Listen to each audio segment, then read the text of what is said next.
하위권 의대까지 전체적으로 보면 정시로 가기 널널해질 것으로 보입니다. 작년 기준 혹은 그 위에 썼던 학생들까지는 하위권 의대를 써볼만 할 수 있게 되는 거죠.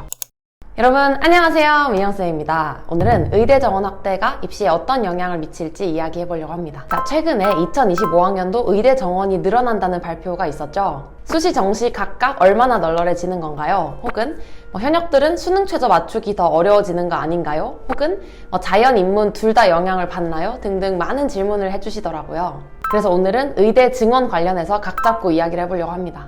다만 아직 구체적인 정원이 확정된 건 아니죠. 어떤 학교의 정원이 늘어날지도 모르고 지역인재 비중이 얼마나 될지도 모르고 또 수시, 정시 각각 몇 %일지도 아직은 모릅니다. 그래서 이번 영상에서는 작년 비율을 적용해서 단순 예상을 해보고 보다 더 구체적으로는 올해 모집 요강이 나오는 4월 말에서 5월 말 이후에 한 번 더 영상으로 가지고 오겠습니다. 그럼 바로 가보실까요? 고고링! 자, 우선 수시부터 살펴볼까요? 수시로 의대 가기 널널해지는지 혹은 의대 내신 컷이 떨어지는지 궁금하시죠? 결론부터 얘기하자면 수시 관련해서는 컷이 떨어질지 아직 단언하기가 어렵습니다. 왜 그런가 하면 수시는 학교별 선발 스타일이 워낙 다양하기 때문인데요. 어떤 의대는 생기부가 별로 안 좋아도 내신 좋은 일반고 학생을 뽑는 경우도 있고, 또 어떤 의대는 내신이 별로 안 좋아도 생기부가 좋으면 뽑아줍니다. 또 어떤 의대는 좋은 고등학교를 선호하는 경우도 있어요. 과고, 영재고, 자사고나 학군지 고등학교를 선호한다는 뜻이죠. 혹은 수능 최저를 어렵게 해둬서 수능 잘하는 학생들 위주로 선발하는 의대도 있습니다. 그러니 수시에서는 선발 기준이 일괄적이지 않기 때문에 무작정 내신 컷이 널널해질 거라고 보기는 어려운 거죠. 그래서 이건 모집 요강이 나온 이후 대학별 증원 인원이나 아니면 수능 최저 난이도 그리고 전형별 비중 등을 따져서 알아봐야 됩니다. 그러니 수시가 얼마나 널널해질지는 일단 조금만 참고 조금만 더 기다려보자고요. 자, 그런데 정시는 수시와 다르게 일괄된 기준으로 학생들을 뽑죠.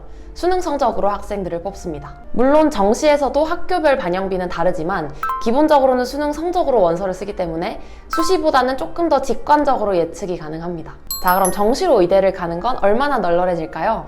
결론부터 말하면 높은 의대랑 낮은 의대가 조금 다를 것 같은데, 높은 의대는 생각보다는 별로 안 널널해질 수도 있고, 다만 낮은 의대는 효과가 누적되기 때문에 확실히 널널해질 것으로 보입니다. 그리고 그 여파로 의대 아래에 있던 치대, 한의대, 약대, 수의대나 연고대까지 가면 그 효과가 더 커질 수 있는 거죠. 자, 제일 먼저 정시 의대가 널널해지는 정도를 보려면 이 늘어나는 인원 중에서 정시에 배정되는 인원이 어느 정도일지를 봐야 돼요. 작년 정시 정원은 1150명으로 의대 정원 약 3000명 중에서 38% 정도 비중을 차지했습니다. 그러니 같은 비율로 추측을 해보자면 늘어나는 2000명 의대 정원 중에 한 760명 정도가 정시로 넘어올 것이라고 예상할 수 있겠죠.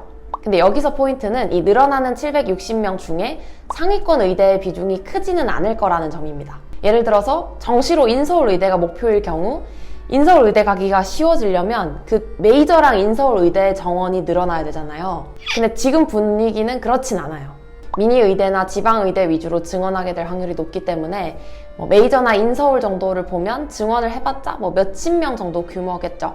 그러면 널널해지는 정도가 몇십 명에 그치기 때문에 점수상 드라마틱한 변화는 있을 거라 보기가 어렵습니다. 즉 상위권 의대는 널널해지는데 한계가 있는 거죠. 하지만 조금만 더 범위를 넓혀보면 하위권 의대부터는 증원되는 효과가 누적됩니다. 작년 의대 정시 정원 1150명에 늘어나는 정시 의대 정원 760명까지 하면 대략 1900명 정도가 새로운 의대 정시 정원이 되죠. 근데 그게 현재 등수상으로는 수도권 약대랑 수의대를 쓰는 성적입니다. 그러니 단순 등수로 보면 작년 기준 수도권 약대 수의대 혹은 그 위에 치대, 한의대를 썼던 학생들까지는 하위권 의대를 써볼만 할 수 있게 되는 거죠. 하위권 의대까지 전체적으로 보면 정시로 가기 널널해질 것으로 보입니다.